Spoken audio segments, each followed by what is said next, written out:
Hello guys, welcome back to logical notion. आज का हमारा टॉपिक है एसिम्प्टोटिक नोटेशंस। लास्ट लेक्चर में हमने पढ़ा था कि किसी भी एल्गोरिदम की हम कॉम्प्लेक्सिटी किन टर्म्स पे कंप्यूट करते हैं, तो उन्हीं कॉम्प्लेक्सिटीज़ को हम डिनोट करने के लिए एसिम्प्टोटिक नोटेशंस का यूज़ करते हैं। एसिम्प्टोटिक नोटेशंस बेसिकली तीन टाइप की होती हैं, big O H, big omega and theta notation. तो हम सबसे पहले पढ़ते हैं बिग ओ एच नोटेशन क्या होती है। Big O H notation basically हमारी किसी भी एल्गोरिदम का अपर बाउंड डिटर्मिन करने के लिए डिनोट होती है। अब अपर बाउंड से हमारा यहाँ पे क्या मतलब है कि वो किसी भी एल्गोरिदम का मैक्सिमम रनिंग टाइम हमारे को बताती है कि वो कितना मैक्स टू मैक्स टाइम ले सकती है रन होने में। इसको थोड़ा और अच्छे से समझते हैं इस ग्राफ के थ्रू। यहाँ पे सपोज हमारे पास दो फंक्शंस हैं, एफ एन और जी एन। जो हमारा एफ एन है वो हमारा डिनोट कर रहा है हमारी जो एल्गोरिदम है उसका फंक्शन है। सपोज हम एज्यूम कर लेते हैं कि ये जो एफ एन है हमारे उस एल्गोरिदम के को डिनोट करता है एफ एन एक फंक्शन। अगर अब इस ग्राफ में देखते हैं, अगर हम कोई ऐसा दूसरा फंक्शन कंसीडर कर लेते हैं, फंक्शन जी एन, जो कि कुछ पर्टिकुलर वैल्यू के बाद हमारे उस फंक्शन से हमेशा बड़ी वैल्यू दे, ठीक है, एक पर्टिकुलर वैल्यू के बाद वो हमेशा हमारे उस एफ एन फंक्शन से बड़ी वैल्यू दे, तो ये हमारा आ जाता है यहाँ से अप बिगो नोटेशन, ठीक है। या फिर अपर बाउंड हमारा जो होता है यहाँ से निकल आता है और ये हमारा देता है हमारे को बिगो नोटेशन। अब इसको हम रिप्रेजेंट कैसे करेंगे, F N less than equal to Q of G N. अब यहाँ पे दो चीज़ें हैं, एक q क्या है और n क्या है। n क्या है हमारा, n हमेशा रहेगा हमारा इनपुट वैल्यूज़ जो भी हम इसको दे रहे हैं, और ये हमेशा हमारी greater than equal to zero रहेगी। और q हमारा जस्ट एक रियल नंबर है जो हमारे इस फंक्शन के साथ मल्टीप्लाई होगा, मल्टीपल ऑफ दिस फंक्शन। अब यहाँ पे जब हम इस q की वैल्यू डिसाइड करेंगे तो हमेशा ये हम, क्योंकि ये ग्रेटर देन है हमारा, हमेशा इससे हमें आपको ग्रेटर देन प्रूफ करना रहेगा, तो हम हमेशा इस q की वैल्यू इस फंक्शन से बड़ी लेंगे। अब वो कैसे लेंगे हम इसको फंक्शन एक एग्जांपल के थ्रू समझेंगे, बट पहले इसको हम देखते हैं कि डिनोट कैसे होगा। तो एफ एन इक्वल्स टू ये हो जाएगा बिगो ऑफ जी एन। तो ये तो हमारा आ गया यहाँ से बिगो नोटेशन कैसे रिप्रेजेंट होती है। अब हम इसको समझते हैं एक एग्जाम्पल के थ्रू। अब हमारे पास इनिशियली जो इक्वेशन रहती है वो ये रहती है, F N is less than equal to Q of G N. अब यहाँ पे हम एक सपोज़ अपने फंक्शन की एक इक्वेशन लेट कर लेते हैं 2n+1।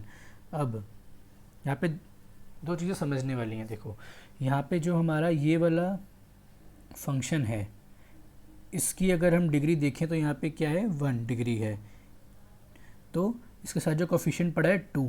अब अगर हमारे को अपनी आर एच एस को इससे ग्रेटर प्रूफ करना है तो ऑब्वियस सी बात है कि हम इसका कोफिशिएंट जो है एल एच एस से बड़ा लेंगे। तो यहाँ पे पहली बात तो ये हो कि हमारी क्यू की वैल्यू हमेशा इसके जो डिग्री के साथ कोफिशिएंट है उससे बड़ी रहेगी, तो इसकी वैल्यू हो जाएगी हमारी यहाँ पे 3।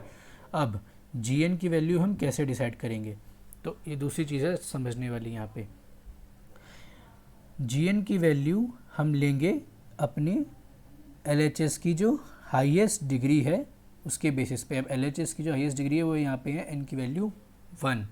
अब बिगो एच में क्या होता है कि हम हमेशा ये ट्राई करते हैं कि हम मैक्सिमम वैल्यू लें, बट उस टर्म्स में कि वो हमारे को लीस्ट मैक्सिमम वैल्यू लें, ये हमारा कोशिश रहती है। तो n से बड़ी वैल्यू क्या है, क्योंकि n की वैल्यू यहाँ पे 1 है, तो इससे बड़ी वैल्यू हमारी क्या होगी, n² n³ and so on. But हमारे को क्या लेना है यहाँ पे, मैं लिख देता हूँ लीस्ट मैक्सिमम वैल्यू। अभी इसको हम समझते हैं कि लीस्ट मैक्सिमम वैल्यू क्या है, ठीक है। लीस्ट मैक्सिमम वैल्यू, तो लीस्ट मैक्सिमम वैल्यू, इससे बड़ी वैल्यू क्या बताई मैंने आपको, n² n³, but least maximum क्या होगी, इसके इक्वल होगी, तो इसलिए हम यहाँ पे लेते हैं n। तो ये हमारी इक्वेशन बनेगी 2n+1 less than equal to 3n। इसको सॉल्व करने पे हमारी जो वैल्यू निकल के आएगी वो होगी n is greater than equal to 1। अब इसको हम रीड कैसे करेंगे, for q equal to 3 and n is greater than equal to 1, F N जो हमारा फंक्शन था is always less than Q of G N. इसको हम प्रूफ भी करके दिखा सकते हैं। जैसे अगर हम सपोज n की वैल्यू, क्योंकि हमारे को 1 से बड़ी लेनी है, 1 के इक्वल लेनी है, तो सपोज हम यहाँ पे 3 ले लिखते हैं, एक वैल्यू एज्यूम करके चलते हैं। इस फंक्शन में हम पुट करेंगे 2n + 1 less than equal to 3n। अब अगर हम इसमें n की वैल्यू अपनी 3 पुट करते हैं तो क्या रिजल्ट निकलता है, एक बार देख लो।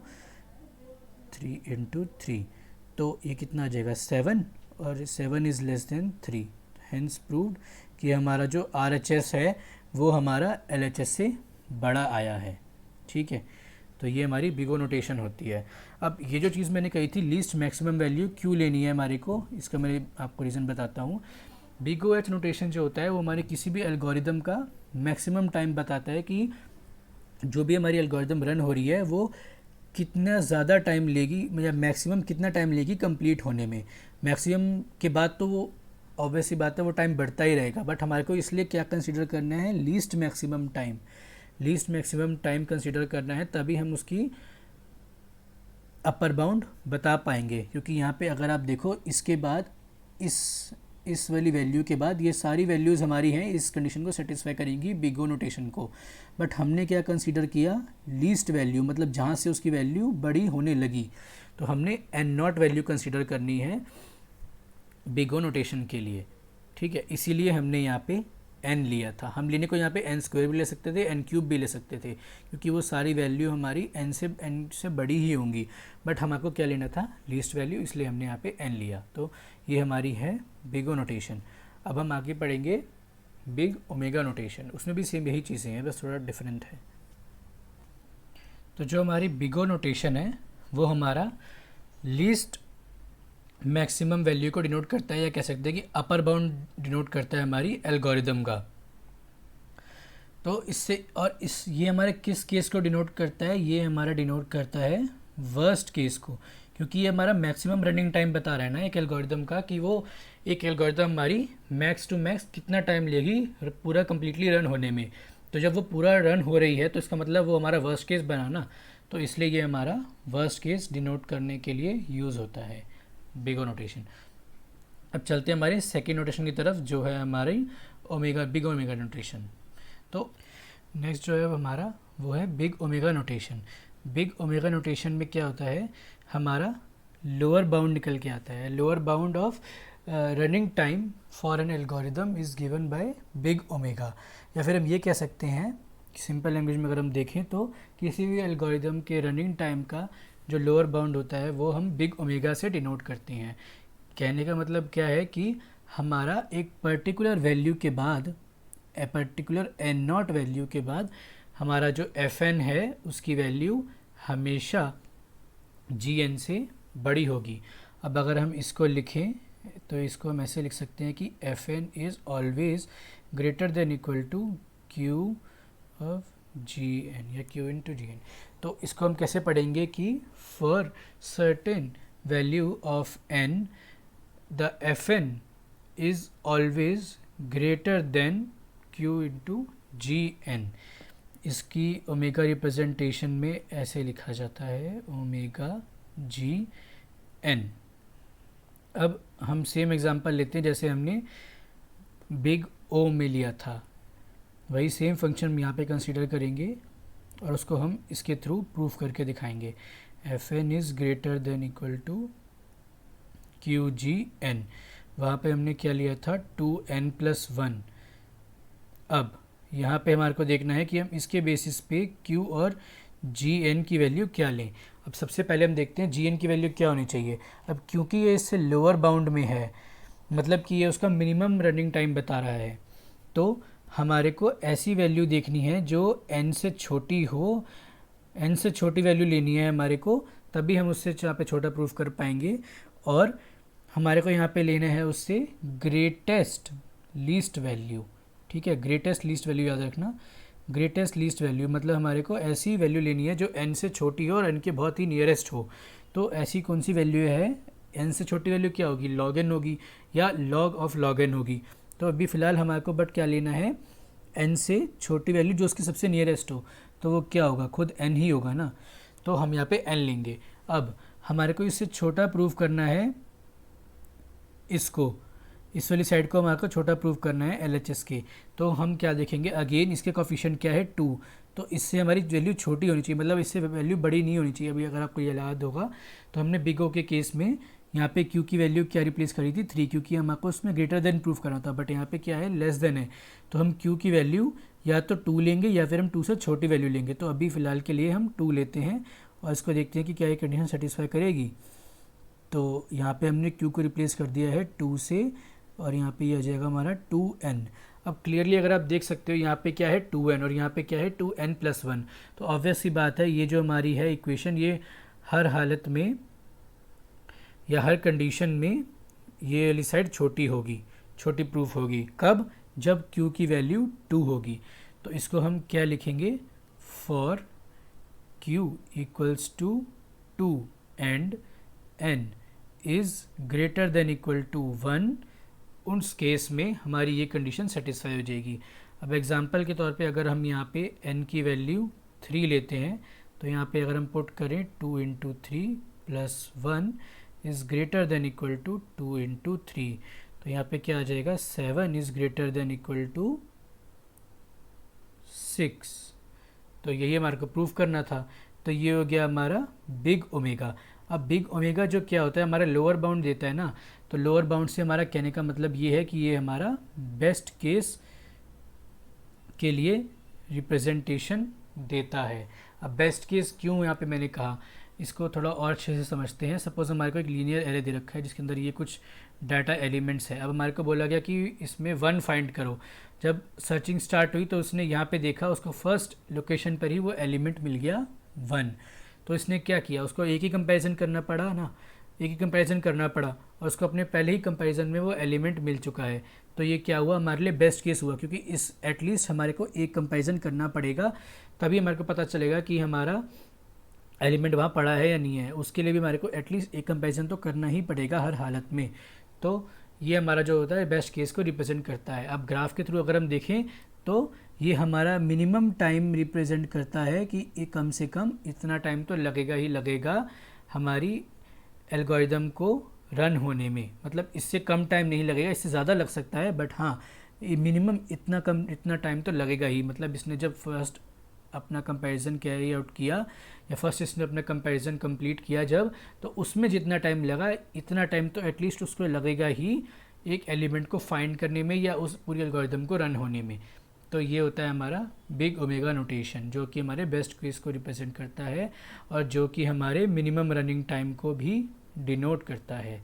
बिग ओमेगा जो बिग ओ जो था हमारा, वो हमारा डिनोट कर रहा था मैक्सिमम रन टाइम को, ये हमारा डिनोट करता है मिनिमम रन टाइम को, इसलिए ये हमारा देता है बेस्ट केस। अब नेक्स्ट जो हम पढ़ेंगे वो पढ़ेंगे हम थीटा नोटेशन क्या होता है। अब जो हमारी लास्ट एसिम्प्टोटिक नोटेशन रहती है वो है हमारी थीटा नोटेशन। थीटा जो है वो हमारे एवरेज केस को डिनोट करता है। एवरेज केस से कहने का मतलब ये है कि हमारा जो FN है वो हमारा लोअर बाउंड और अपर बाउंड के बीच में पड़ा होगा, मतलब उसकी जो वैल्यू होगी वो हमारी लोअर बाउंड और अपर बाउंड के बीच में लाई करेगी। यहाँ पे जो हमारे दो फंक्शंस हैं Q2GN और Q1GN, इसके बीच में ही हमेशा FN की वैल्यू लाई करेगी। अब इसको अगर हम लिखना चाहें तो हम ऐसे लिखेंगे कि Q1GN की वैल्यू हमेशा FN से छोटी होगी और FN की वैल्यू जो है वो हमेशा Q2GN से छोटी होगी। तो ये जो Q1GN है ये हमारा रिप्रेजेंट क्या कर रहा है, लोअर बाउंड को, और ये जो Q2GN है ये हमारा अपर बाउंड को रिप्रेजेंट कर रहा है। तो हमारा जो FN होगा उसकी वैल्यू हमारी हमेशा लोअर बाउंड और अपर बाउंड के बीच में रहेगी। सेम एग्जांपल हम कंसिडर करते हैं 2n+1। अब अगर हमारे को इसका लोअर बाउंड कंप्यूट करना है तो इसके लिए हम यहाँ पे n लेंगे, जैसे हमने अभी बिग ओमेगा केस में लिया था, और सेम यहाँ पे हम दोबारा से n लेंगे gn के प्लेस पे, जैसे हमने बिग O में लिया था सेम रीज़न के लिए।